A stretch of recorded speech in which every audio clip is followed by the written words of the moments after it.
ku hadlaya ummadayda gabooye ku jirta GYL waxa aan la sii hadlaya ummadayda gabooye geyiga Soomaaliyeed iyo goobta Hargeysa joogta waxa aan idin sheegaya dadnimo maydaan lahayn dhiiga muuna idin shaqeyn damiirkii aawe waxa loo wada rooraya waa gabooye magaciisa sidii kor loogu qaadi lahaa geesiyadeeni halgamaayay maanta la soo weeraray miyaydaan u danqanay gabooye waxa aan dileeyahay kunkii ina gowracay iyo kuwii daadka ina raaciyay dushaya idigaga iimanoy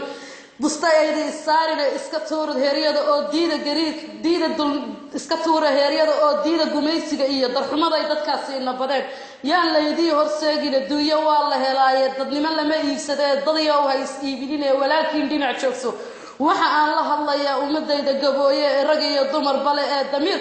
damiirku uu ka dhintay waxa aan idin sheegayaa inta aad gilgilataan habeenkii gaardidaan ragiina halgamaaya ayaan dhexdiina lagala bixin damiir xumaye idigu noqonay dadiyo isnooleeya waxa aan idin sheegayaa barxad waa geesi gabooye waa kii inoo hiiliye magaceena ku dhawaaqay geebtaaba ka soo baxay maxay u dhinac joogsan laadiin dadnimada aad uga shaqayn laadiin karaamadeeni la tuuray inta aad qaadataan dabarkiina u saari laadiin waxa aan idin sheegayaa dhiigu maanta boqol buu isagoo kulayl baan dareemay oo korkaygu wuu danqaday dadiyahow isnooleeya naftu haday baxayso goob baynu ku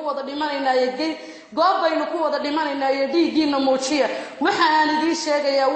waxa lagu wada nool yahay waa karaamadii dadnimada karaamadeenna hagadine dadiyahow isnooleeya waxa aan idin sheegayaa halyeeyadayna halgamaya dhinacooga joogsada oo yaan dhexdiina lagala bixin dhagar xumaya inoo soo hoyani geesigeeni dhaqaaqaba ayuun cadow intuu daba galo gontaha aan la jarin inaguna dhoolasha ka qasbinay dadiyahow isnooleeya waxa aan idin sheegayaa maanta haddaynu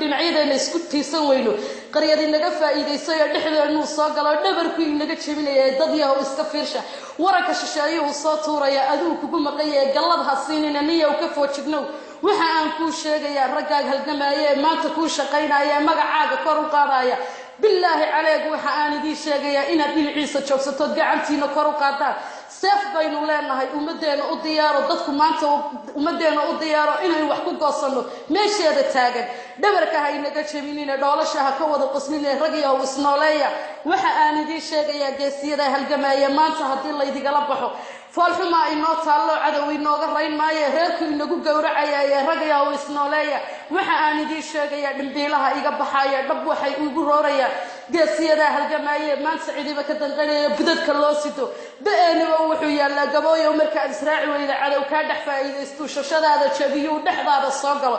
waxa aan ku sheegayaa gabooyo waa mid qolqoladan iyo falxumada idiga soo socota dadiyo wayna kala fogeynaysaa ka feejignaada baan idilaahay waxa aan idin sheegayaa dadnimadu waa dhaladay hayno